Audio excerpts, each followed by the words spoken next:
So I am priming my eyes with Painterly Paint Pot by MAC. It is one of my favorite eye primers, and going in with Peach Smoothie from Makeup Geek. And I'm going to use this as a transition shade all over my crease. I'm kind of just blending it in there, back and forth, windshield wiper motions, some small little circles, just providing a nice base and transition for the following colors. The next color I'm going to go in with is a new Makeup Geek shadow in Confection. This is probably one of my favorite Makeup Geek shadows of all time, and I have been using it non-stop. I'm blending this kind of in the same place that I just put the Peach Smoothie, and just building up the transition because I'm going to be layering more mauve-y and pinky purple colors into the crease.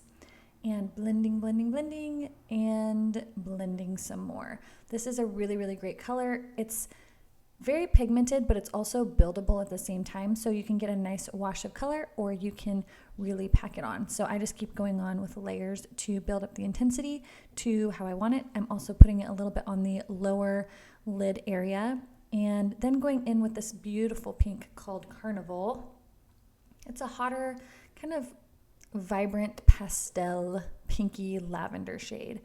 How many different ways can I describe this color other than you need it because it's beautiful? And I'm using a little bit more of a pointed crease brush, and I'm blending that right into the crease, keeping it off of the lid quite a bit. And I'm blending back and forth, and I believe someone is whistling out in the hallway. So blend that in, and then I'm going in with this beautiful color called Cherry Cola. This is another one of my all-time favorite colors, and this is I'll link all the brushes down below. I believe this is a Sigma brush, but again, a little bit more of a pointed brush, and I'm blending that into the outer third of the crease. And don't mind my awful nails. I needed to paint them, and they got stained from my last nail polish. So I'm just blending that into the outer third and then like feathering it in. Sometimes I find if I hold my eye taut, it helps to apply the color a little bit better and keep it from skipping when you're applying it into the crease. So blending back and forth, making sure it looks really seamless, but keeping that color in the crease and bringing it up just a tiny bit where it's peeking over where my eye opens. So when my eye is open, you can kind of see the color peeking a little bit outside of the crease. And I'm just building it up back and forth and changing the position of how I hold the brush to kind of diffuse it and have it blend upward. Next, I'm going in with NYX Milk. This is one of my favorite eye bases. As you can see, there's hardly anything left, and I'm applying that on the lid. The great thing about a white eye base is it really makes bright colors pop. It makes them more vivid, and it is really kind of a sticky base, so it really clings onto the eyeshadow really, really well. So you'll see when I go to put on this next color called Shark Bait from Makeup Geek, it just really, really holds the color and the pigment and the intensity of the shadow. And so I'll apply it on, and then I pat it out with my fingers, and we're going in with Shark Bait. It's a beautiful kind of teal blue-green color, but as you can see there, when I press it on there, it just really holds on to the shadow really well. I have tried this look without the white base, and there is definitely a huge difference. So if you're finding some of your shadows are not showing up as vibrant as you would like them, try applying them over a white base, and it really, really does help intensify the pigment.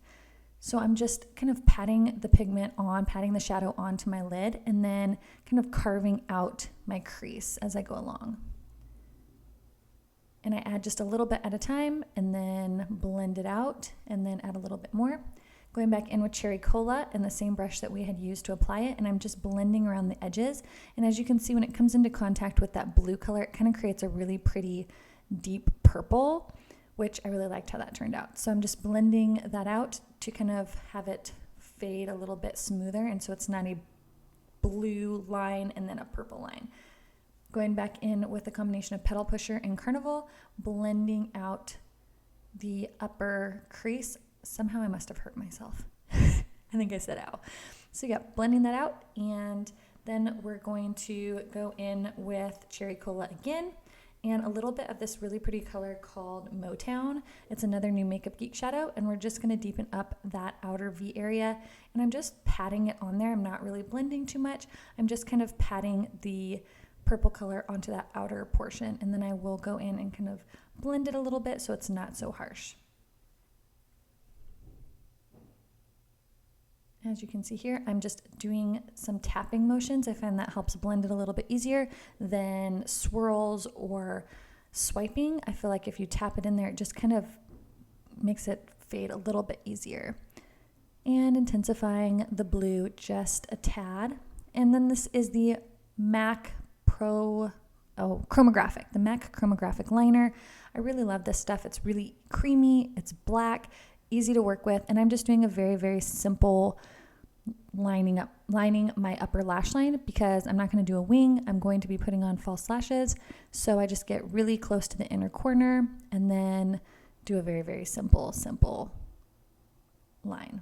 Very easy. You guys know how to do liner. If you want to do a wing, you can definitely do a wing, but I just felt that winged liner would be a little bit much for this look. So I just did it this way. And then I'm blending out, making sure everything is seamless. I also have a look that's very similar to this, but it's using the Makeup Geek foiled shadows. And so if you want to see that, I'll leave that down below too. It's a little bit more of a brighter, I think the color is a little bit more teal than this is. And so I will link that down below too.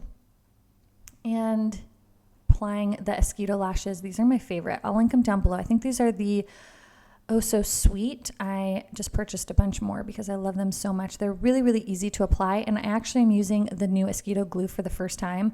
I usually use black Revlon glue, but I am using the Esquito one this time, and I really like it. And for my foundation, I am using the Givenchy blurring foundation. I will leave that down below. This is the Maybelline Concealer, Master Correct Concealer. And I'm going to blend that out with a beauty blender. And then I set everything with my Laura Mercier translucent powder, which is my favorite. And this is the Real Techniques Cosmetic Complexion Sponge, I think is what it's called. And I love it. I've been using it nonstop and it's really great, very comparable to the beauty blender, very inexpensive. The shape is a little bit different, but I really, really like that. And I find if you set your concealer and your foundation with a damp beauty blender or complexion sponge with translucent powder, it is amazing. And then going back in with Mod Town, I believe is this color. Yeah, Mod Town. I'm just stamping that on my lower lash line. I did put some black liner in my waterline, and then I'm going back in with Cherry Cola, and I'm really going to smudge that out. I'm really loving the Urban Decay Waterline Liner in black. It's amazing. Actually, I think it's called Legend, but it is really great at staying in the waterline, and I'm just smudging this out with a Makeup Geek crease brush, I think is what that is, and this is another Makeup Geek brush as well. If you have not tried their eye brushes, you must because they are amazing. They're some of my favorite brushes. And this is Becca Moonstone. I'm popping that into my inner corner. This is a highlight for your face, but I love it for an inner corner highlight. I think it really, really brightens up the inner corner, and it just is very, very smooth and very pigmented and has a lot of really beautiful reflective properties. So I really love that one. And Anastasia contour palette, I do not show this enough love, so I pulled that out and I'm mixing the middle color and then the lighter color. And I'm just contouring with the Shade and Light Kat Von D brush, which I really, really like. And I'm just kind of chiseling out those cheekbones a little bit. I don't ever use the Anastasia contour palette, and I definitely need to pull it out more because I realized how much I really, really love it. If you guys have a contour palette or a product you like for contouring, leave it down below because I would love some recommendations. And now I'm just kind of contouring my hairline, my forehead, and kind of bronzing it and contouring it at the same time. And then for the blush, I'm going to go in with a combination, just kidding, not the blush yet. This is Vanilla Bean and Ice Queen, I think is what it's called, or White Lies. And I'm just mixing that and putting it on my brow bone. I always like a matte brow bone highlight. I'm not really big into the shimmer for some reason, so I always go in with like a light cream or white highlight shade. All right, now we're on to the blush. We're going in with Spellbound and Bliss, mixing those together. It's kind of my favorite blush combination for quite a while, and blending that onto the cheeks.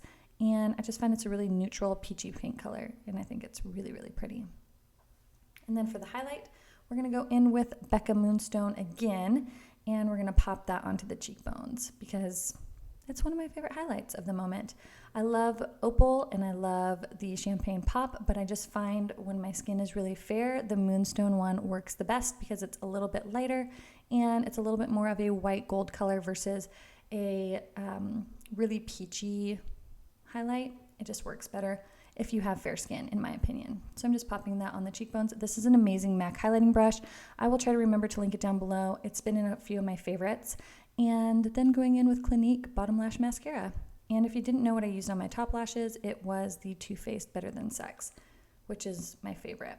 Lining my lips with NARS El Agua, which is my favorite lip liner of all time. It's my favorite color. And then, of course, Dose of Color Stone, because I cannot get enough of that. And that's my favorite lip combination. I will wear that lip combination for the rest of my life, I'm pretty sure. So that is the finished look. I hope you guys enjoy. When I met you in the summer, till my heart beats out, we fell in love as the leaves turn brown. And we could be together, baby, as long as skies are blue. You act so innocent now, but you lied so soon. When I met you in the summer, oh my gosh, I feel it in the air. Telephone wires above are sizzling like a snare. Honey, I'm on fire. Alright guys, so that is the finished look. I hope you guys enjoyed. Don't forget to subscribe by clicking the subscribe button, and you can follow me on all my social media, Instagram, Facebook, Twitter, Snapchat. It will all be linked here as well as down below. Everything is just Shades of Cassie, so it's super easy. And if you want to kind of know what's going on in my day and kind of have like a day in the life type stuff, then make sure you follow my Snapchat because I'm getting into it now. So I'm Snapchatting a lot lately. So thank you guys so much for watching. I hope you enjoyed this tutorial. If you have any requests for videos, leave them in the comments down below, and I'll talk to you guys later. Bye!